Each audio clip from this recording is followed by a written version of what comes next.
Madrasah pendidik anak bangsa, terus mengabdi tak kenal lelah. Guru madrasah terhadap anak negeri, terus berjuang ikhlas dalam beramal. Engkaulah sang pencerah hati, engkaulah penerus risalah, penuntun akhlak mulia, teguhkan iman dan Islam. Sabar jalani tugas suci, setiap langkah jadi ibadah.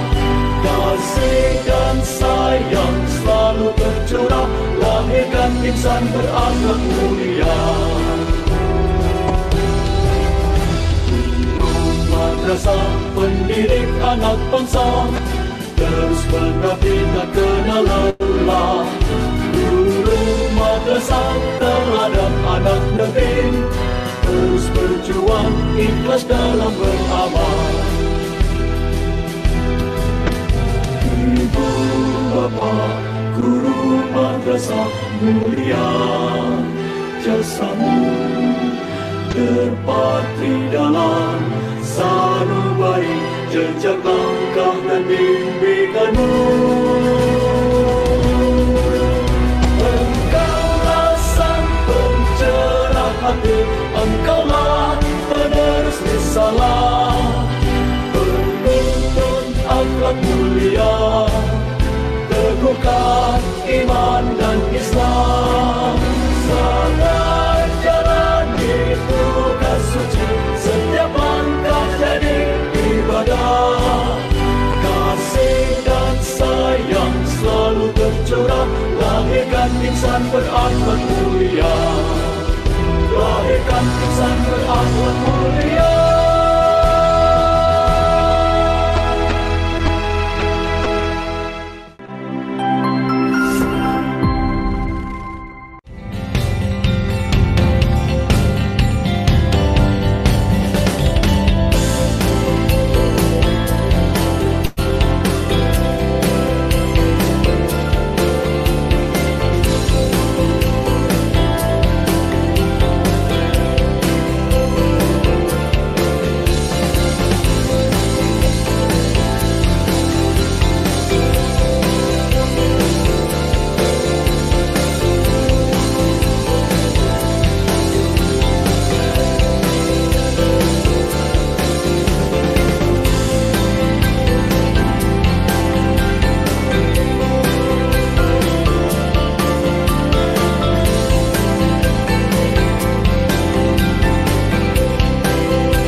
Bismillahirrahmanirrahim. Assalamualaikum warahmatullahi wabarakatuh. Alhamdulillahirrabbilalamin. Wassalatu wassalamu ala asrofil anbiya'i wal mursalin. Nabiyana Muhammadin wa ala alihi wa sahbihi ajmain. Amma ba'du. Yang terhormat Bapak Dirjen Pendis Profesor Dr. Haji Muhammad Ali Ramdhani. Yang terhormat Bapak Direktur GTK Madrasah Dr. Muhammad Zain MAG. Yang terhormat Bapak Koordinator Komponen 3 Kasubdit MI MTS Dr. Ainur Rafiq MAG. Yang terhormat Bapak Kasubdit MA Haji Muhammad Sidik Sisdianto SAG. Yang terhormat Bapak Koordinator Madrasah Reform Abdullah Faki. Yang terhormat Bapak narasumber Kiai Sutrisno SHI MM serta Ibu Bapak hadirin yang dirahmati Allah serta kajian keislaman pagi ini.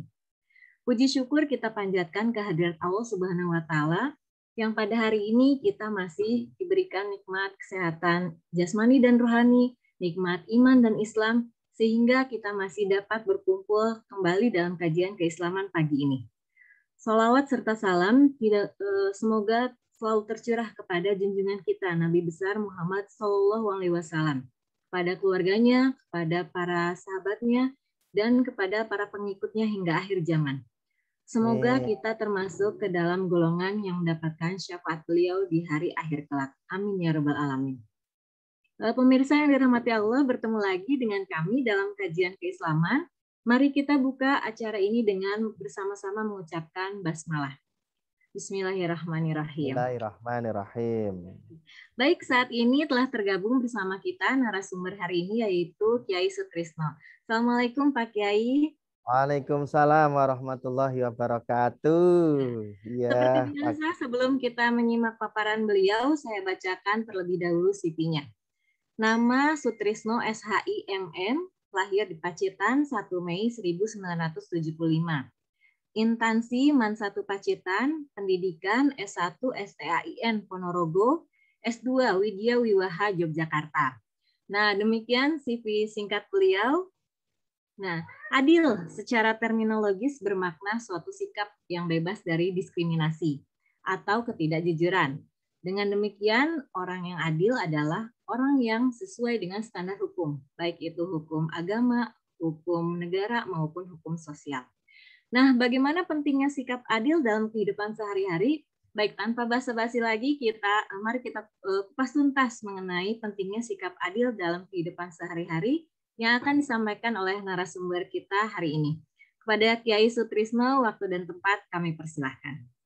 ya, terima kasih Ibu Moderator, Ibu Arni ya, Amanda. Iya. Dari mana ini Ibu? Saya dari MTS 4 Bandung Barat, Pak, Jawa Barat. Waduh, jauh banget ya. Jauh Terima ya, Pak, kasih. Assalamualaikum warahmatullahi wabarakatuh. Waalaikumsalam warahmatullahi wabarakatuh. Alhamdulillahirabbil alamin, hamdan liman qala fi kitabihil karim. A'udzu billahi minasyaitonir rajim. Bismillahirrahmanirrahim. Innallaha ya'muru bil adli wal ihsan. Shadaqallahul adzim. Yang bersama kita hormati Bapak Dirjen Pendis Kementerian Agama RI, Bapak Profesor Dr. Haji Muhammad Ali Ramadhani, STPMT. Yang bersama kita hormati Bapak Dr. Muhammad Zain MAG, Direktur GTK Madrasah Kementerian Agama RI. Yang bersama kita hormati Bapak Dr. Ainur Rafiq MAG, Koordinator Komponen 3, 3B GTK Madrasah Kementerian Agama RI. Yang bersama kita hormati Bapak M. Lutfillah MAG, penanggung jawab kajian pagi keislaman. Yang berbahagia para ketua MGMP se-Indonesia secara nasional, wabil khusus ini Ustadz Nasihin dan Ustadz Lutfi yang memprakarsai kegiatan ini, para bapak, para ibu semuanya, para fuqaha nasional, salam kenal. Sebelumnya barangkali kalau yang dari luar Jawa Timur baru mengenal saya, tapi yang Jawa Timur banyak yang sedikit mengenal tentang saya.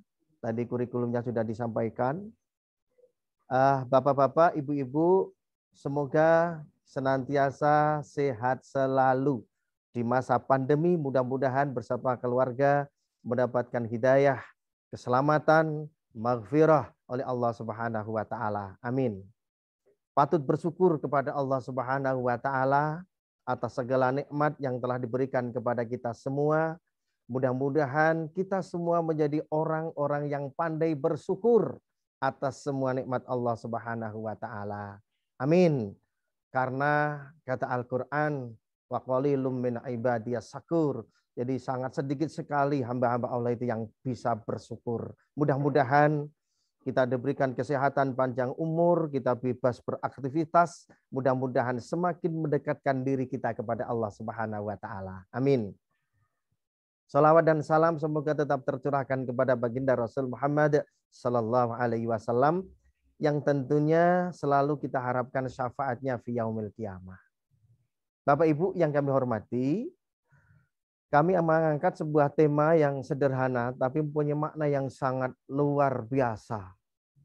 Pentingnya sikap adil dalam kehidupan. Tentu saja adil itu menjadi dambaan dari kita semua. Baik itu secara pribadi, kemudian secara umum bagi kita sebagai manusia yang normal, pasti menginginkan keadilan. Kita mengambil dua dari surah Al-Quran, yaitu surah An-Nahl dan surah Al-Hujarat. A'udzubillahi minasyaitonirrajim. Bismillahirrahmanirrahim. Innallaha ya'muru bil adli wal ihsan. Surah An-Nahl ayat 90. Kemudian waqsitu innallaha yuhibbul muqsitin. Quran surah Al-Hujarat ayat 9. Para pemirsa semuanya, kita menyadari bahwa manusia tidak ada yang sempurna. Manusia tempatnya salah. Dan kekurangan itu dimiliki oleh semua manusia. Sebab jikalau ditanyakan tidak ada orang yang bilang saya nggak punya dosa. Nggak ada. Semuanya pasti punya dosa. Jadi, tetapi di situ dalam tanda kurung ada kekurangan, likulli insanin maziyah. Setiap manusia mempunyai kelebihan. Dan Al-Quran ini memberikan peringatan, sesungguhnya Allah menyuruh kamu berlaku adil dan berbuat kebajikan. Para pemirsa, adil dalam makna yang cukup singkat itu adalah bisa diterima di semua kalangan. Adil tidak berat sebelah, adil bermakna sama timbangan. Dalam sebuah pendapat yang di sini mungkin kita cocok, adil itu adalah menempatkan sesuatu pada tempatnya. Jadi kalau bahasa adil secara umum tidak bisa diartikan seperti rumus matematika, 1 + 1 2, 2 + 2 4, ya, tidak bisa. Karena ini menyangkut kepada urusan pribadi dengan Sang Pencipta, urusan pribadi kita sendiri, urusan pribadi kepada orang lain, dan urusan pribadi kepada sesama makhluknya Allah Subhanahu wa taala. Makanya waqsitu innallaha yuhibbul muqsitin. Dan hendaklah kamu berlaku adil, sesungguhnya Allah mencintai orang-orang yang berlaku adil. Pemirsa, secara umum apa yang diberikan Al-Quran sebagai bahan pelajaran buat kita tentang sikap adil? Paling tidak kita bisa mengenal dari kebutuhan adil. Pertama adalah kita harus bisa adil kepada Sang Khalik, kepada Sang Pencipta. Bagaimana kita selaku hamba, selaku manusia yang diciptakan oleh Allah, yang terbagus dari ciptaannya Allah. Kita ingat tentunya bagaimana mulai proses diciptakannya manusia, itu saja ketika itu disampaikan Allah kepada para malaikat. Malaikat tidak semuanya setuju akan diciptakan manusia sebagai khalifah fil ardh. Wa idh qala rabbuka lil malaikati inni ja'ilun fil ardi khalifah. Itu ketika Allah menyampaikan kepada malaikat, saya akan menciptakan makhluk khalifah fil ardh. Apa jawabnya malaikat? Qalu attaj'alu fiha may yufsidu fiha wa yasfiku dima. Dan agak sedikit kesombongannya malaikat, wa nahnu nusabbihu bihamdika wa nuqaddisu lak. Kemudian Allah menjawab, qala inni a'lamu ma la ta'lamun. Di situ ketika Allah akan menciptakan makhluk sebagai khalifah fil ardh, yang wujudnya adalah manusia seperti kita ini. Malaikat, kenapa akan menciptakan manusia? Mayyufsidu fiha. Wah, manusia senangnya bikin gegeran. Wa yasfiku dima, saling bunuh. Wa nahnu nusabbihu bihamdika wa nuqaddisu lak. Sementara kami para malaikat selalu mensucikan asma Allah, menciptakan suasana selalu bertasbih membersihkan namamu ya Allah. Tapi apa dijawab oleh Allah? Qala inni a'lamu ma la ta'lamun.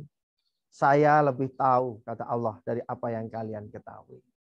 Nah, secara singkat, adil dibutuhkan oleh semua individu dalam berbagai aspek kehidupan.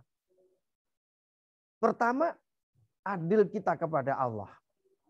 Bagaimana kita bisa mempunyai sikap adil, rasa bersyukur kepada Allah, sehingga Allah memberikan suatu peringatan, wa ma khalaqatul jinna wal insa illa liya'buduni.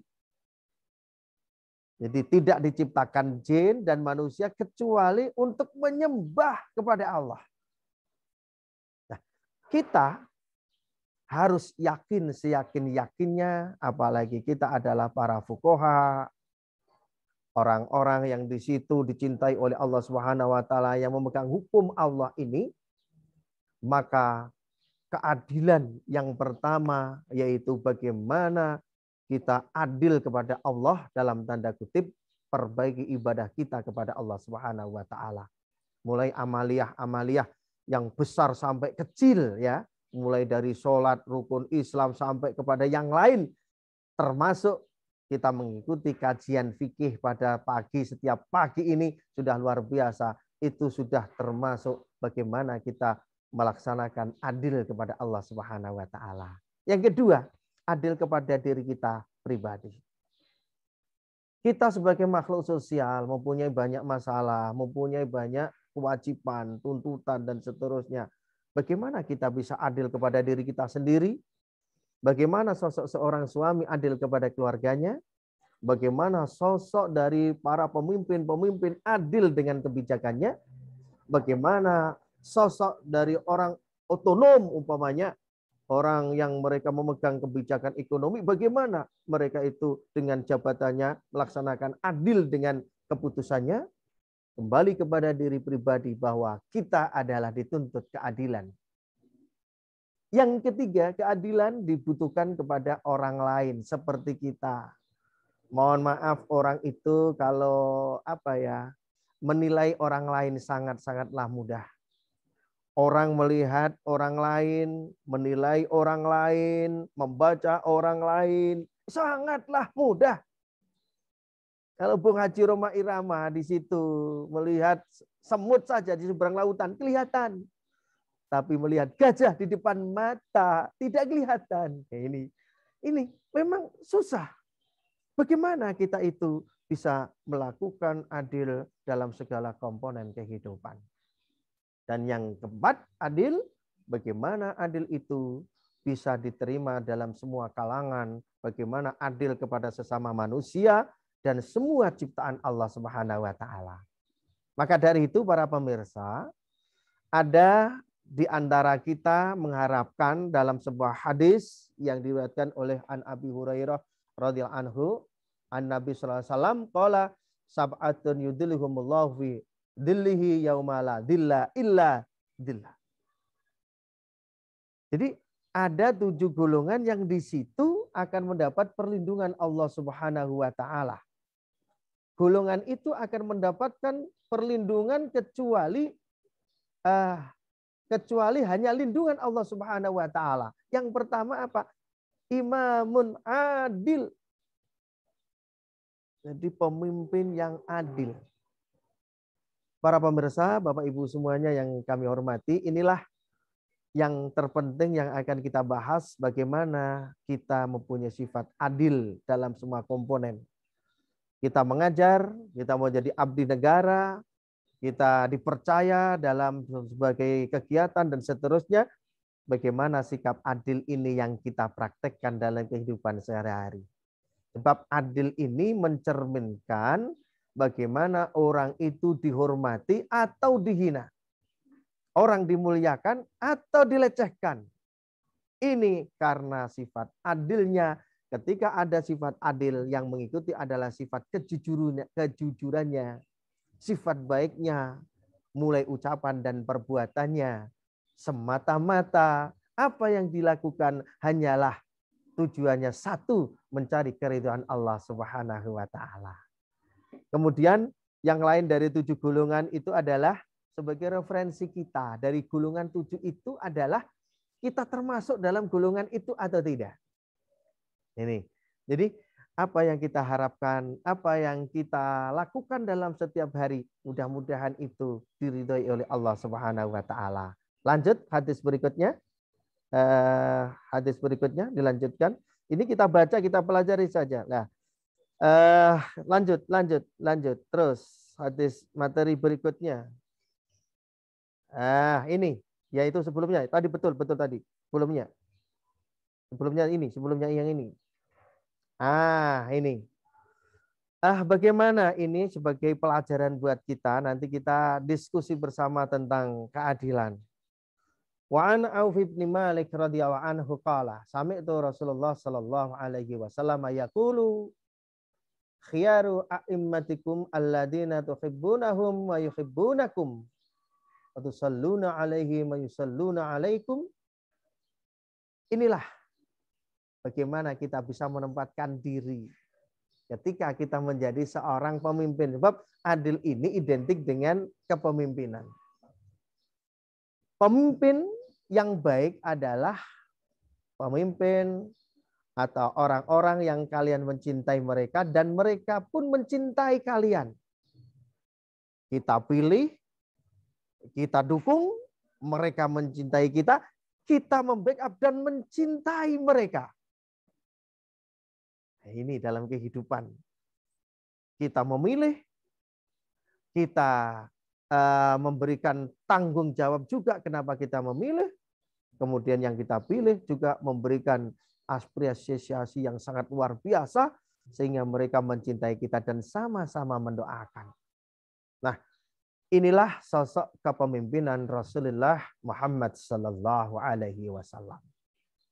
Rasulullah adalah orang yang sangat mulia. Rasulullah adalah orang yang paling baik dalam sikap dan perbuatan.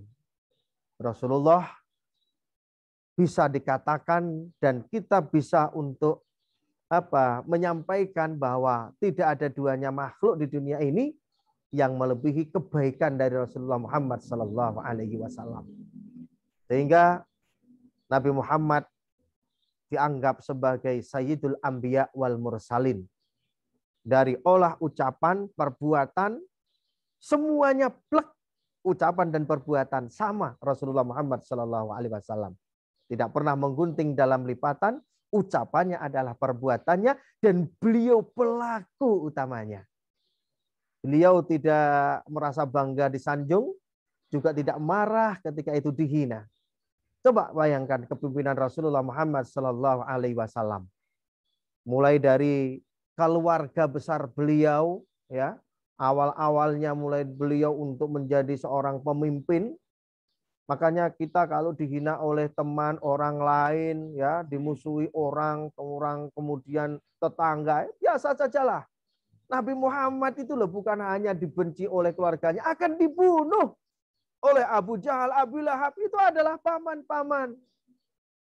Akan dibunuh. Tapi Nabi Muhammad yakin kepada Allah Subhanahu wa taala akan mendapatkan perlindungan dan diselamatkan oleh Allah Subhanahu wa taala. Sehingga laqad kana lakum fi Rasulillahi uswatun hasanah liman kana yarjullaha wal yaumal akhir. Jadi di situ Nabi Muhammad, apakah dan bagaimanakah kita sebagai sosok individu, sebagai manusia yang normal, sampai di mana berapa persen kita itu mencontoh kepemimpinan, keadilan, dan kepribadian Rasulullah Muhammad sallallahu alaihi wasallam. Jadi pemimpin yang baik adalah pemimpin yang kita memilihnya, kita mencintainya, dan pemimpin itu adalah mencintai kita dan mendoakan. Nah, sebaliknya di situ adalah sejelek-jeleknya pemimpin, ya, sejelek-jeleknya pemimpin. Siapa? Wasyiraru a'immatikum alladzina tabghidunahum wa yabghidunakum, yaitu pemimpin-pemimpin yang jelek, pemimpin yang di situ dianggap buruk adalah pemimpin mereka, orang-orang atau kalian membenci mereka dan mereka membenci kalian. Juga orang lain melaknat mereka dan mereka pun melaknat kalian. Saling menyalahkan, saling membenarkan secara pribadi, menjelek-menjelekkan, dia juga sama menjelek-menjelekkan, sama menyalahkan. Itulah pemimpin-pemimpin yang tidak pantas kita tiru. Makanya bagaimana kita dalam kehidupan, sosok dalam kehidupan semua di alam dunia yang sangat-sangat ini luar biasa ketika melihat perkembangan zaman. Ya, jauh sekali. Kenapa kita sebagai umat sekarang ini sangat susah? Nah, ini bagaimana kita sangat-sangat susah untuk mengatur, bagaimana kita sangat-sangat susah. Bagaimana kalau kita kembalikan kepada sirah Nabi, cara memimpin Nabi, cara adilnya Nabi, dan bagaimana cara kehidupan Nabi. Lanjut. Kemudian harapan kita ya dalam sebuah hadis yang lain ini disebutkan ada 3 golongan yang sudah dijamin menjadi penduduk surga. Ya, siapa golongan itu? Ahlul jannah. Salah satu di situ ada Dusulton, Muksid. Jadi ada golongan yang di situ mempunyai kelebihan daripada yang lain. Siapa mereka? Tentu saja adalah mereka yang mempunyai sikap atau pribadi adil. Ya ini ya. Jadi adil masuk. Sehingga antara dirinya dan orang-orang yang dipimpinnya akan tumbuh rasa saling mencintai dan mendoakan. Kemudian yang kedua adalah orang yang memiliki kasih sayang. Ya, orang yang dapat menyebar rasa kasih sayang kepada semua manusia tanpa melihat kedudukan, harta, dan tampang. Nah ini yang berat. Kita baik kepada orang, barangkali kita ada pamrihnya. Ya Allah ini. Kita berbuat ini biar nanti dia ngasih kita itu dan seterusnya. Ini yang wajar lah, manusiawi. Perlu dicatat bahwa pamrihnya jangan tanggung-tanggung kalau minta pamrih ya. Kita pamrih kepada manusia kecil dan kita kadang-kadang akan dibuat menyesal. Mintalah pamrih kepada Allah Subhanahu wa taala. Kita berbuat dengan baik, kita melaksanakan seadil mungkin biar Allah akan mengganti kita dengan balasan yang berlipat ganda. Ini ya. Jadi bagaimana kita menimbulkan dalam jiwa kita rasa kasih sayang kepada sesama tanpa background di belakangnya ya. Dengan orang kaya, orang miskin kita duduk sama ya. Dengan para pejabat, dengan orang biasa kita sama-sama untuk menghargai dan itulah yang diharapkan mereka. Sebagaimana sosok Nabi Muhammad SAW, kita pasti teringat dalam cerita Nabi yang dihina oleh orang buta di pasar ya. Setiap harinya itu ngomel, menjelek-jelekan Nabi. Ya, karena enggak mungkin ada sikapnya Nabi atau ajaran Nabi yang tidak disukai oleh orang itu. Sehingga setiap hari di pasar itu membenci Nabi, mencela Nabi. Sampai-sampai cerita itu terdengar oleh baginda Rasul. Sehingga baginda Rasul itu datang menyambangi di pasar dengan membawa satu bubur yang dianggapnya bubur itu sangat lezat. Di hadapan orang buta didengarkan saja. Bagaimana dia menghina, bagaimana itu mencerca Nabi. Kemudian ditawari, mau disuapin nasi, mau. Apa ada orang seperti Nabi coba? Dihina, dicari, kemudian disuapin. Dia orang buta. Wah, disuapin, nikmat luar biasa. Ya Allah. Singkat cerita, setelah Nabi wafat, dia menanya-nanyakan mana orang yang sering menyuapin saya setiap pagi. Ya Allah, Ayahanda Siti Aisyah radhiyallahu anha, Abu Bakar tanya, sifat perbuatan apa yang belum saya lakukan sebagaimana yang dilakukan oleh baginda Nabi? Cerita. Akhirnya Abu Bakar memerintahkan Siti Aisyah untuk menyiapkan makanan sebagaimana yang disuapkan kepada orang buta itu. Nah, datang betul ke pasar. Ketika itu ditanya, melihat itu, Masya Allah, kemudian disuapin itu, disemburkan itu, gak enak suapanmu itu. Kasar kamu ya. Tidak seperti yang nyuapin sebelum-sebelumnya. Masya Allah. Nangis. Sayyidina Abu Bakar nangis disuapin, disembur. Gak mau dibuang. Baru cerita bahwa yang nyuapin, yang biasa nyuapin sebelum saya adalah Muhammad Rasulullah Muhammad sallallahu alaihi wasallam. Beliau sudah wafat. Menangis bukan main. Coba dari cerita ini bagaimana sifatnya secara individu, keadilan secara individu yang dicontohkan oleh baginda Rasul Muhammad sallallahu alaihi wasallam. Tetap berbuat baik kepada orang yang sangat membencinya. Lain lagi dengan ceritanya Abu Jahal. Abu Jahal bagaimana ini orang ini merusak kebiasaan amal-amalan jahiliyah. Itu Abu Jahal.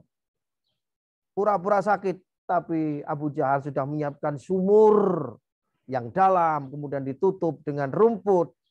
Pura-pura sakit, bilang kepada keluarganya, sampaikan kepada Muhammad, saya sakit suruh menjenguk saya. Tapi di depannya sudah dijebak, manakala itu datang Muhammad, langsung nanti masuk sumur, akan langsung ditimbun batu, dihancam batu. Nabi Muhammad tahu bahwa pamannya Abu Jahal, Abu Lahab sangat membencinya. Tapi Nabi Muhammad yakin bahwa apa yang dilakukan pasti akan diselamatkan, dilindungi oleh Allah Subhanahu wa taala. Datang betul.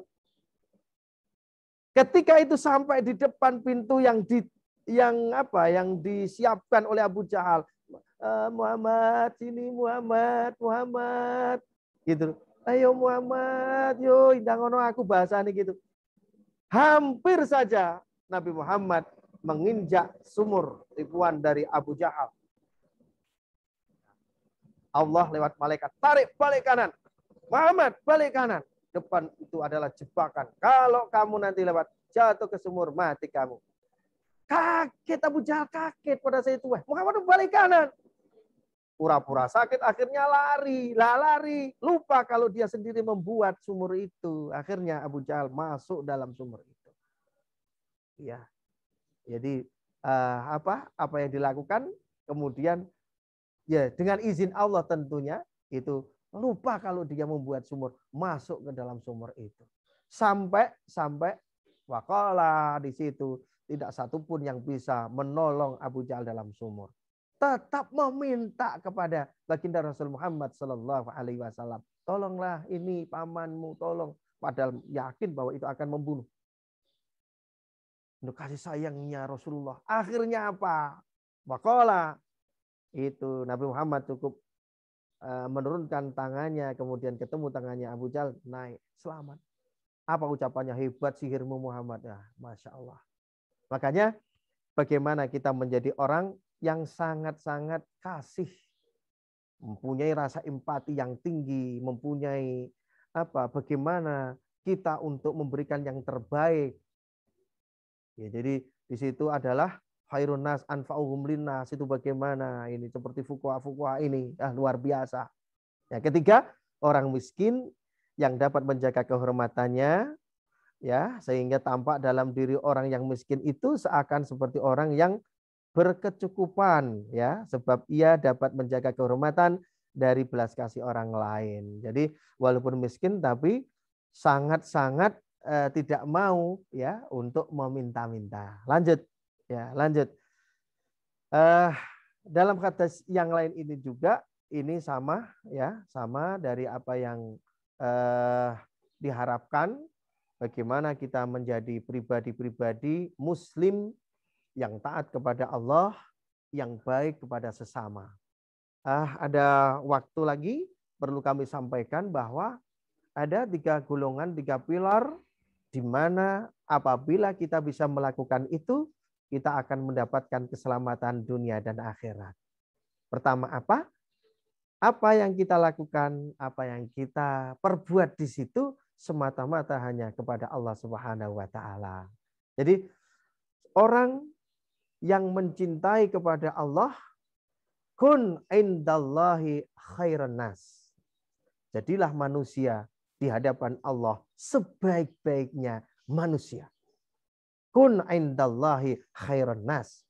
Apa yang kita lakukan selalu cocok dengan apa yang diharapkan oleh Allah Subhanahu wa taala, baik secara ibudiyahnya, bagaimana amal perbuatannya. Yang kedua, kun indan nasi sarran nas.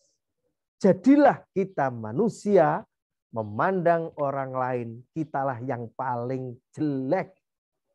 Kun indan nas sarran nas, kita di hadapan orang lain adalah orang yang sangat-sangat kekurangan. Orang lain yang banyak lebihnya. Orang yang lain adalah pinter. Orang yang lain adalah semuanya bisa.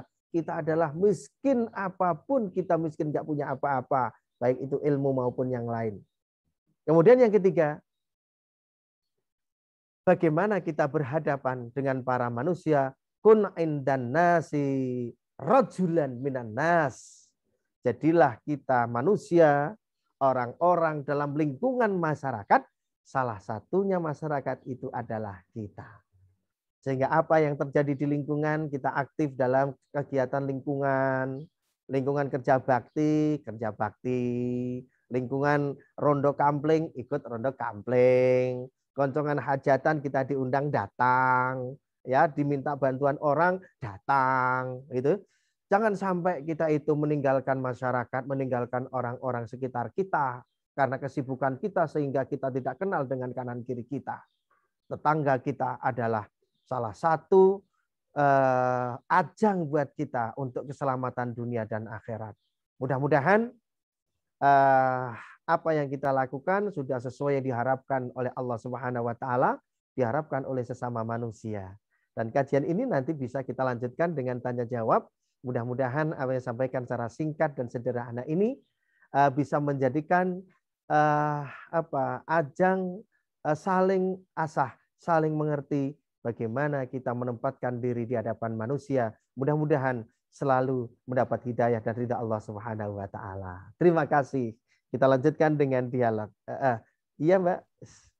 Terima kasih. Terima kasih Pak Kiai, luar biasa pemaparannya ya. Dan tadi juga sudah dipaparkan oleh Pak Kiai tentang bagaimana cara Rasulullah bersikap adil walaupun itu dengan orang yang membencinya gitu ya Pak Kiai ya. Baik Ibu Bapak, waktu kita masih banyak, jadi silakan jika ada yang ingin bertanya boleh di kolom chat. Tapi untuk sekarang silakan raise hand, bisa Ibu Bapak bisa bertanya langsung pada Pak Kiai. Silahkan jika ingin ada yang ditanyakan pada Pak Kiai, kami buka sesi tanya jawab. Ya. Masih ini sepertinya ya Pak Kiai masih sedang meramu atau meracik kata-katanya seperti apa gitu. Nah ini sudah ada yang mulai membuka mic-nya gitu ya Pak. Nah Pak Rahmadi betul sekali. Tadi sudah membuka mic duluan Pak Rahmadi dari Man Insan Cendekia Tanah Laut ya Pak ya? Jauh banget ya. Jauh sekali ya. Assalamualaikum Pak Rahmadi. Baik, saya persilahkan. Sudah cek sound dulu Pak Rahmadi? Belum terdengar suaranya? Iya Pak, belum terdengar suaranya.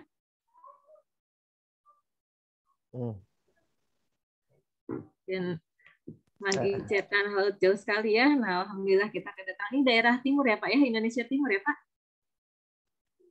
Oh, masih belum terdengar Bapak suaranya. Mohon maaf, ini sudah di-unmute tapi belum terdengar. Ya, sudah itu. Sudah Pak. Silakan Bapak. Silakan bertanya pada Pak Kiai Sutrisno langsung. Iya Pak. Boleh dicoba tidak menggunakan handsfree Pak atau headset gitu, jadi langsung audio dari laptopnya langsung.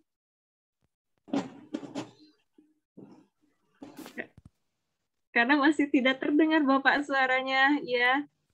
Dilepas saja gitu Pak.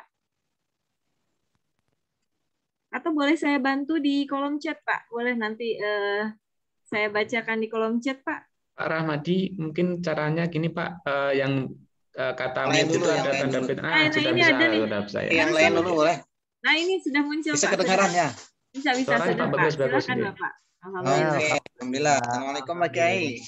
Waalaikumsalam warahmatullahi wabarakatuh. Salam kenal, saya Rahmadi dari Man Insan Cendekia Tanah Laut, Kalimantan Selatan. terhormat Ustadz Lutfi dan Rektor GTK serta seluruh guru-guru seluruh Indonesia.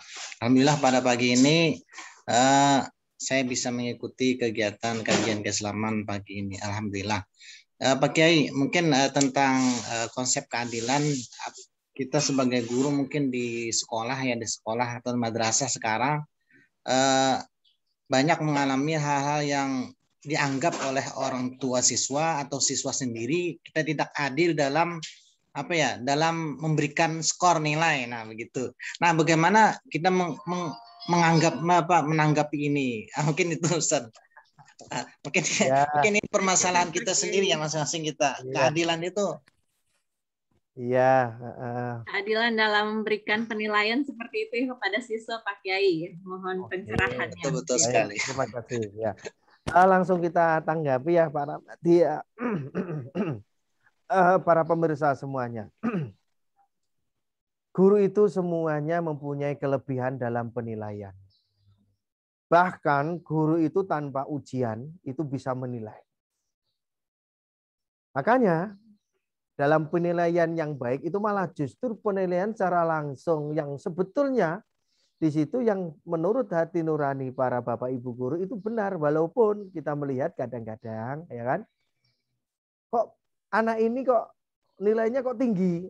Padahal ketika diajar, ketika itu kita kan tahu persis dengan anak-anak kita itu ya. Itu pas kebetulan ini kok ya nilainya kok api. Ya ini ya.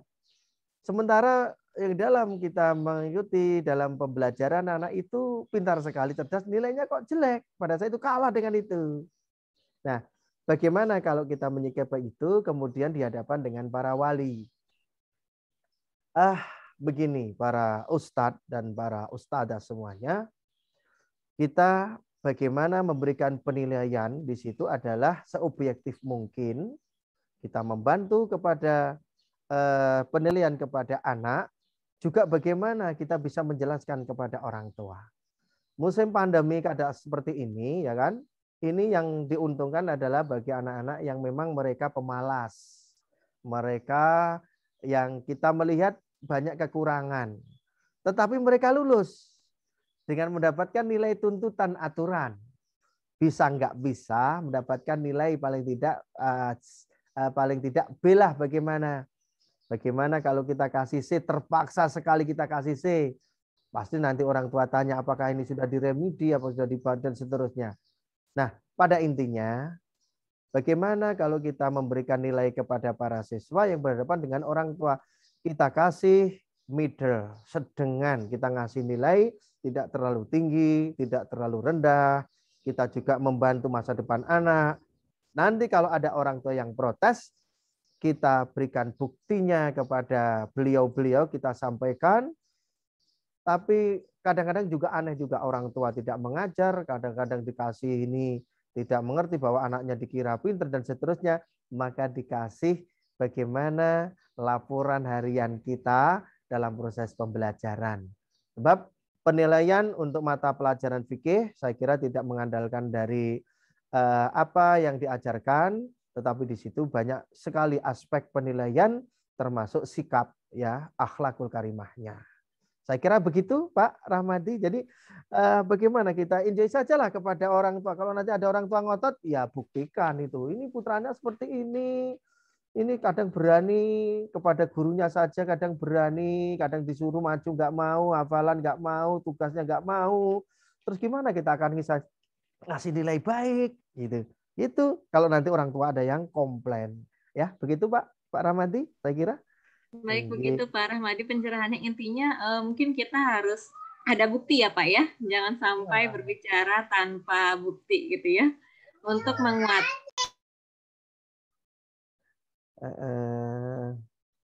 Untuk menguatkan penilaian kita kepada siswa ya Pak ya. Seperti itu Pak Rahmadi. Ya baik Ibu Bapak, ada lagi ini ada satu orang lagi yang ingin bertanya, Pak Syarif dari Man 1 Sleman. Silakan Pak Syarif. Assalamualaikum warahmatullahi wabarakatuh. Waalaikumsalam warahmatullahi wabarakatuh. Tidak sebagai penanya ya Pak, saya pakai akun lainnya. Pak Yai, Pak Sutrisno, selamat kenal Pak. Saya dari Manado Sleman, Jogja. Tadi saya alhamdulillah S2-nya juga di Jogja tuh. Alhamdulillah. Iya. Baik, Pak Sutrisno, yang saya tanyakan seperti ini, Pak. Apakah adil itu harus sama dalam artian takaran dan lain sebagainya? Cukup itu, mungkin ada penjelasan. Apakah adil itu harus sama seperti persepsi mungkin tim. Terima kasih. Terima kasih Pak Sarip dan para fuqaha yang lain. Jadi adil bimakna bahasa, bimakna lugasnya adil itu adalah sama. Tidak berat sebelah. Tetapi dalam kategori hukum adil itu menempatkan masalah pada tempatnya. Contoh logis begini. Bapak-bapak mempunyai anak 4. Satu masih TK, yang kedua SD, yang ketiga itu SMP, yang keempat itu di sekolah menengah. Orang tua adil dengan mungkin memberikan sesuatu yang adil kalau ngasih sangu. Nah, ini yang adil. Ini 10.000, 10.000 adil. Sing TK ya 10.000, sing SD 10.000, sing SMP atau sanawiyah 10.000, si alia 10.000. Itu dalam hitungan adil. Tetapi itu tidak adil dalam kebutuhan. 10.000 anak TK ya kebanyakan. 10.000 anak SD mungkin cukup. 10.000 untuk anak MTS atau SMP kurang. Apalagi tingkat SLTA. Nah, sama dengan orang tua yang ngasih harta warisan kepada anak-anaknya. Bagaimana orang tua bisa menjadi adil? Punya 4 tempat strategis yang di situ dibagikan kepada anak-anaknya.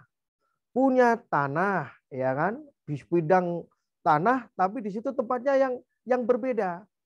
Satu di perkotaan dekat jalan raya, satu di pegunungan, satu dekat kuburan, satu dekat kali, ya kan? Kalau itu adil, sudah anak 4 kasihkan 1, 2, 3, 4, 1, 1. Tapi apakah itu adil? Tidak. Pasti mereka akan bilang. Sebab apa? Dalam tempat yang berbeda mempunyai nilai yang berbeda. Jadi kalau dikasih harga bandrol, kalau itu tanah walaupun enggak seluas umpamanya di perkotaan dekat jalan raya, di situ sampai 500 juta 1 M sama-sama lebarnya. Kalau di situ di pegunungan, wah paling tidak itu hanya untuk tanaman pohon. Nah, orang akan menawar seenaknya saja, apalagi dekat kali. Wah, setiap kali hujan kebanjiran dan seterusnya. Orang tua mungkin, wah ini ya punya 4, ini adil satu-satu. Tapi di situ tidak adil. Makanya konteks adil dalam kehidupan adalah bagaimana bisa menempatkan apa yang kita kasihkan sebagai kebijakan kita untuk orang lain adalah diterima dengan legowo. Itu namanya adil. Saya kira begitu. Barangkali bisa ditambah untuk Ustadz Nasikin, Ustadz Lutfi atau bapak-bapak senior yang lain ya. Jadi Pak Sutrisno bisa menanggapi Pak. Iya. Ini pertanyaan lanjutan, mohon maaf.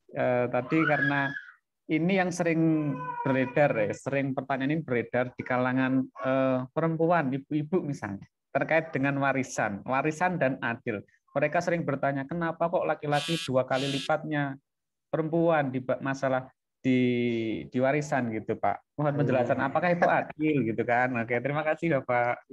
Terima kasih ya. Penjelasan mengenai harta waris ya Pak ya. Tanya kalau perempuan hanya kebagian setengahnya dari laki-laki, bagaimana pandangan mungkin banyak yang perlu ini ya Pak ya penekanannya gitu supaya paham gitu Pak. Terima kasih. Dalam kacamata Islam, dalam agama Islam memang membedakan bagian warisan ya antara anak laki-laki dengan anak perempuan. Anak perempuan di situ dalam pembagian warisan bahasanya adalah mislul hadil unsaya ini. Jadi separuh bagian dari bagian laki-laki. Ibarat kalau kita bisa berbicara, laki-laki mikul, kalau perempuan gendong. Sak pikul, sak gendongan. Dalam ilmu mawaris dijelaskan kenapa laki-laki. Mohon maaf, barangkali di sini kita kembalikan kepada cerita dari zaman jahiliyah. Bagaimana sosok zaman jahiliyah, lahir sosok laki-laki dengan lahir sosok perempuan. Pada zaman jahiliyah, sosok laki-lki, anak laki-laki sangat diidam-idamkan. Sebab apa? Laki-laki bisa membantu orang tua. Laki-laki bisa diajak perang, berburu sehingga mendapatkan harta. Sementara perempuan pada zaman jahiliyah hanya untuk kebutuhan belakang. Hanya untuk ngente-entai bondo, mangane podo, ngente-entai tapi gak enek blas masukan. Yang dimaksud adalah harta benda pada zaman jahiliyah. Makanya kalau kita mengambil sejarah itu bagaimana dari Khalifah Umar bin Khattab radhiyallahu. Sayyidina Umar itu kan teringat ketika mempunyai anak wanita, ya kan? Insya Allah pada zaman itu lahir wanita banyak dibunuh, zaman jahiliyah. Khalifah Umar teringat itu pada saat itu juga. Ketika teringat, makanya Sayyidina Umar kadang tertawa, kadang menangis, kadang tertawa, kadang menangis. Ya Allah, itu. Sementara sahabat bertanya, kenapa? Kayak orang gila itu. Insya Allah tertawa dengan kebahagiaan, rahmatnya bisa masuk Islam, bisa menjadi khalifah, bisa mendampingi Nabi. Kemudian satunya segi adalah teringat pada saat anaknya perempuan kecil itu diajak ke padang pasir, ayo main, ayo buat lubang-lubangan. Ketika itu sudah lubangnya dalam, kemudian anak dipanggil, kemudian dikubur hidup-hidup, membuat Sayyidina Umar di situ menangis. Masya Allah, dolim banget. Derajatnya wanita pada zaman Nabi, Masya Allah di situ. Sehingga lahirlah Islam, sehingga mengangkat derajatnya kaum wanita. Itu Masya Allah. Nah, kenapa kadang-kadang dalam warisan di situ kadang seorang wanita protes? Kalau dalam konteks Islam memang di situ ada bedanya laki-laki dengan perempuan. Tapi dalam fikih waris Indonesia maka harta benda sama dibagikan, ya, sama dibagikan antara laki-laki dengan perempuan. Kalau dalam konteks Al-Quran jelas. Kenapa laki-laki lebih banyak? Karena laki-laki di situ adalah kekuatan dalam keluarga. Makanya ada orang sampai ini lahir cewek. Pokoknya urung enek cowok ojo mandek begitu. Sampai 5 cewek semua. Sampai Masya Allah. Saya itu diundang pengajian dalam acara Walimatul Aqiqah yang dihelat luar biasa besarnya. Dalam undangannya juga sebab punya anak itu perempuan semua. 1, 2, 3, 4. Yang kelima laki-laki di situ. Wah, syukur luar biasa. Bukan berarti saya membedakan antara laki-laki dengan perempuan dari segi anak. Karena memang anak laki-laki ketika itu menjadi dewasa dalam keluarga menjadi taruhan bagi keluarga. Tapi tidak menutup mata bahwa orang tua kita lebih dekat hatinya dengan anak perempuannya. Sangat sayang anak perempuannya kepada orang tuanya, ya kan? Sangat-sangat sama-sama juga. Jadi anak perempuannya itu, Masya Allah kepada orang tuanya. Ibu-ibu bisa dibuktikan ya, ibu-ibu kepada orang tua dengan anak-anak laki-laki dengan orang tua itu kasih sayangnya dalam memberikan pelayanan, kadang-kadang pilih ibu, pilih dari anak wanitanya, ya sungkan ngasih ini dan seterusnya ditemani oleh anak perempuannya. Jadi dalam konteks kacamata Islam memang ada perbedaan. Ini kalau ada syarat boleh poligami harus bisa berlaku adil bagaimana istri-istrinya. Mungkin menjelaskan Kiai. Iya, baik. Jangan hanya mencari keadilan dan jangan hanya mengklaim bahwa kita mengikuti Nabi. Bagaimana kalau poligami seperti Nabi? Bagaimana seorang wanita? Tunggu dulu. Ar-rijalu qawwamuna 'alan nisa'i bima fadalallah. Ya. Laki-laki, apakah kita sama dengan Nabi? Nabi itu Rasulullah Muhammad SAW, beliau adalah sesungguhnya maha kaya, maha punya, maha kuat. Satu sosok Nabi lebih kuat dari 10 orang laki-laki. Coba bayangkan. Satu sosok Nabi kekuatan dalam dalam kebutuhan biologisnya sama dan bisa lebih kuat daripada 10 orang biasa. Sehingga Nabi dalam sebuah sirah malam ini ke tempat istri ini, kemudian satu malam bisa untuk 3 tempat dalam memberikan nafkah lahirnya, lahir batinnya. Nah, saya tidak setuju kalau itu seorang laki-laki mempunyai pendapat, nah ini Nabi ini bisa istrinya sekian-sekian. Kita kan juga sama. Bagaimana seorang wanita tidak mengizinkan sementara Nabi begitu? Tunggu dulu. Sebab apa yang menjadi kewajiban suami istri sangat luar biasa. Bagi seorang istri tidak berdosa manakala tidak bekerja. Seorang istri andaikan tega menyusui anaknya suami minta upah. Bang, ini aku sudah menyusui anakmu, upahnya mana? Bang, aku sudah masak nih, sudah memberikan menu yang baik, mana upahnya? Seorang istri. Di situ sebetulnya sosok seorang istri sangat merdeka sekali, tidak wajib bekerja. Seorang istri tidak wajib memasakkan suaminya, nggak wajib. Ya sudah laksanakan kewajiban seorang istri di rumah, menghargai suami. Tidak wajib juga untuk mencuci pakaiannya. Tapi kalau itu dilaksanakan istri, sudah mau bekerja, sudah membantu memberikan nafkah, itu pahalanya luar biasa. Makanya bagi seorang wanita, di situ pahalanya dibuka sangat-sangat lebar. Pahalanya dibuka sangat lebar.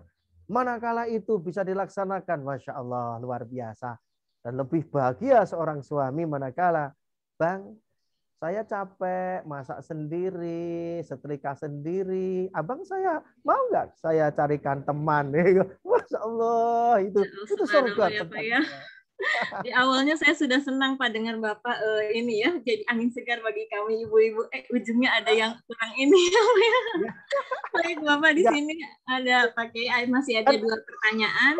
Kan ada pertanyaan, saya menjawab aja pertanyaan di sini. Iya. Ini Pak ada yang raise hand terlebih dahulu Pak, sudah menanti dari tadi Pak Suryanto. Kami persilahkan dulu Pak Suryanto untuk bertanya langsung pada Pak Kiai, baru setelah itu kita ini sekaligus saya bacakan dulu ya pertanyaan dari kolom chatnya Pak. Adil itu menempatkan sesuatu pada tempatnya begitu ya. Perempuan sebagian karena nanti suami yang akan dapat 2 bagian, yang nantinya akan sama. Bila sudah punya pasangan sebagai suami istri dan dapat warisan masing-masing dari keluarganya. Mungkin itu nanti sekalian dibahas saja dengan pertanyaan dari Pak Suryanto ini ya Pak ya. Ya. Baik, Pak Suryanto mau nanya, silakan bertanya langsung. Assalamualaikum Ustadz. Waalaikumsalam warahmatullahi wabarakatuh. Luar biasa sekali Pak Kiai ini. Aduh. Satu pertanyaan saya Ustadz. Iya. Kalau bagaimana kadang-kadang kita sebagai insan itu menurut kita itu kan tidak adil. Padahal Allah itu sudah menurunkan sesuatu itu, menurut Allah itu sudah adil bagi manusia. Bagaimana kita sebagai hamba Allah itu merasakan bahwasanya itu benar keadilan Allah yang diturunkan kepada kita. Terus yang kedua Ustaz, tadi satu masalahnya masuk ke sini. Kalau kita sebagai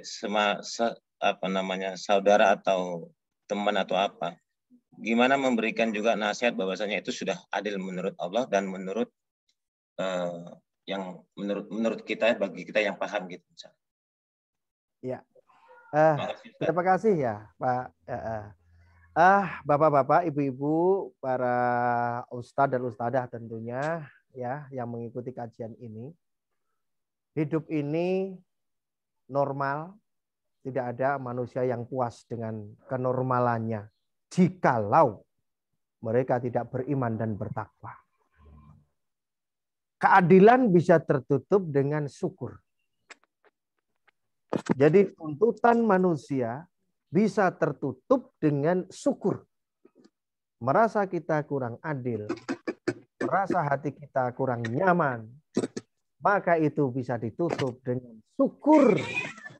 Coba, kalau kita melihat kita banyak bersyukur kepada Allah Subhanahu wa taala dengan posisi apa yang kita sekarang ini. Ya, Coba kita lihat, kita banyak bersyukur. Syukur itu kalau kita hitung ya secara umum, secara global itu hanya 3. Pertama, syukur yang paling rendah adalah di mana syukur ketika kita mendapatkan dan dikabulkan semua cita-cita kita berupa pangkat, jabatan, harta, kekayaan. Itu wajib disyukuri. Tapi syukur yang ketiga, syukur yang kedua adalah nikmat sehat. Kesehatan yang kita miliki seperti sekarang ini, itu sangat luar biasa, sangat besar, dan ini masuk peringkat yang kedua. Peringkat yang pertama apa? Syukur kita iman dan Islam, sebab dengan iman dan Islam ada celah jalan terbuka lebar untuk masuk ke surganya Allah Subhanahu wa Ta'ala. Dalam pintu surga dimanapun. Ini pintu surga. Jadi orang-orang yang pandai bersyukur, orang-orang di situ beribadah kepada Allah Subhanahu wa Ta'ala. Orang memiliki harta kekayaan, mereka sehat tapi tidak beribadah, mereka ancaman neraka. Orang miskin tidak punya, mereka kadang sakit, kadang-kadang menderita, tapi mereka beribadah, maka pintu surga menantinya. Nah, bagaimana kalau kita itu meletakkan, Kak, ini kok nggak adil, kembalikan kepada Allah Subhanahu wa Ta'ala. Gedek ne syukuri awake. Apa yang sudah diberikan Allah berupa rezeki, pangkat, dan jabatan, itulah yang harus kita syukuri. Bagaimana ini kalian nggak adil. Wah, itu kalau nggak adil itu urusannya. Bagaimana kita menebalkan syukur kita kepada Allah Subhanahu wa Ta'ala. Kemudian yang kedua, dari tataran keluarga kita, ya, dari tataran keluarga kita, memang keluarga kita itu kan juga banyak pendidikan, ya. Bapak Ibu yang kami hormati, cara bagaimana kita menasihati keluarga dilihat pendidikannya. Kalau pendidikannya tinggi, kita ajak dengan dialog yang di situ memang logikanya main, ya, pendidikannya tinggi. Kalau kita punya saudara pendidikannya sangat rendah di bawah kita, maka harus kita mengalah. Kita harus mengalah dan berdoa. Kadang saudara-saudara kita itu kan dari wataknya kan berbeda karena memang berbeda dalam strata pendidikannya. Jadi saya sama panjenengan itu ya. Kalau ada ini saudara gini-gini ya maklum sajalah. Wong dia ya ora pernah sekolah, enek ngene kumpulane orang-orang gini, kadang-kadang kan enggak sama. Berbeda dengan orang yang di situ akademisi, kemudian itu kan berbeda juga dalam cara menasihatinya. Ya. Barangkali begitu, Pak. Barangkali ada yang lain, baik, ada waktu. Ya, Pak, ini kita masih punya waktu. Ada satu pertanyaan bagus, Pak, dari Pak Adnan dari Mansatu Sambas, dan ini juga mungkin mewakili kami ibu-ibu yang bekerja gitu ya, Pak ya. Pak Kiai izin bertanya, konsep ideal suami dan istri karir yang adil terhadap pasangannya dan anaknya dalam keluarga di era milenial saat ini, bagaimana? Seperti itu, Pak Kiai. Itu juga pertanyaan saya sebetulnya, Pak ya, dan kebetulan terwakili oleh pertanyaannya Pak Adan. Jadi silakan Pak Kiai. Coba, kalau urusan rumah tangga, coba lihat itu surah Ar-Rum ayat 21. Wa min ayatihi an khalaqalakum min anfusikum azwaja. Kita sudah mendapat takdirnya dalam manusia normal mendapat pasangan. Litaskunu ilaiha wa ja'ala bainakum mawaddatan wa rahmah. Inna fi dzalika laayatil liqaumin yatafakkarun. Itu ayat Al-Qur'an jelas, silahkan dibuka surah Ar-Rum ayat 21 dibaca artinya, kemudian dilihat bagaimana tafsirnya. Bagaimana kita ingin menjalin keluarga yang sakinah mawaddah rahmah, kiblatnya kepada Nabi Muhammad sallallahu alaihi wasallam. Beliau menjawab, baiti jannati, rumah tanggaku bagaikan surga bagi diriku. Siti Aisyah itu menangis ketika Nabi bangun, itu punggungnya itu melekat. Melekat apa? Melekat dari bekas galar-galar. Apa ya itu? Tidak berlapuskan kasur yang begitu empuk ternyata dalam sejarah sirahnya sarinin Nabi. Tapi Nabi bisa. Bagaimana baiti jannati, rumah tanggaku bagikan surga bagi diriku. Aisyah menangis. Jeung Rasul jenengan itu Sayyidul Anbiya wal Mursalin, minta apapun Allah dikasih. Kenapa panjenengan rela tidur hanya beralaskan galar sehingga ngecap boyoke dengan kayu-kayu dan itu yang pada saat itu dibuat untuk alas. Apa jawab Nabi? Saya sudah bersyukur kayak ini Aisyah sebagaimana dibandingkan dengan nabi-nabi sebelum saya. Coba dilihat dalam sejarah yang lain. Kita biasa puasa Senin Kemis, insya Allah panjenengan yang sering puasa. Kalau saya jarang puasa ini. Nah, Ustadz Nasikin ya jarang puasa. Saya ikut Ustadz Nasikin ini. Ilmunya Ustadz Nasikin ke poso, konco poso. Ora poso. Ustadz Nasikin ngawi. Nah, ini biasanya jam-jam sarapan sudah ada sarapan. Ketika Nabi tanya, kok ini kok belum ada sarapan? Ya Isa, kok nggak ada sarapan? Matur kepada baginda Rasul, ya Rasulullah mohon maaf, sedanten telah semuanya habis, beras habis, untuk sayurnya habis, itu ya. Apa Nabi marah? Tidak. Apa yang dimakan Nabi? Ya Allah, alhamdulillahirabbil alamin. Ya Isa, ayo hari ini kita niati puasa. Coba, ayo hari ini kita niati puasa. Ketika tidak bisa menyiapkan makanan dan minuman dalam lentek keluarga yang biasa sarapan dan minum, Nabi sampai segitu tidak marah tapi mengajak kepada istrinya untuk puasa. Bagaimana cara membuat keluarga yang sakinah, saling menghargai dan saling menghormati, tahu kewajibannya masing-masing. Saya biasanya, mohon maaf, kalau saya ceramah untuk ngisi acara walimatul urus, saya pertama memberikan bagaimana pesan sebutan untuk suami. Bagaimana suami memanggil istri, bagaimana istri manggil suami. Pak, ayah, papa, abang, terserah. Tapi di situ mulai dari nikah sampai tua jangan dirubah. Orang desa itu kadang-kadang kan, aduh, ketika jengkel itu sampai mungkin Ngawi atau di mana Babatan ada ya. Alah, angin gurek kakek aneh mana? Kakek aneh mengandi gitu ya. Bahasa Jawa. Kakek aneh ngandi, kakek aneh. Sudah mulai, Pak, Bu, kalau dikasih uang banyak, matur suwun Pak, gitu. Itu ketika itu nggak ada uang dan seterusnya, wis masak kadang-kadang sak karepe kono mangan kono ora enek apa-apa gelem kono ra kono. Inilah. Maka bagaimana kita saling menghargai, menghormati, dan bisa melaksanakan tanggung jawabnya suami istri. Iya, begitu. Lebih lanjut nanti kita lanjutkan dalam season kedua nanti untuk ngisi lagi. Dalam kajian.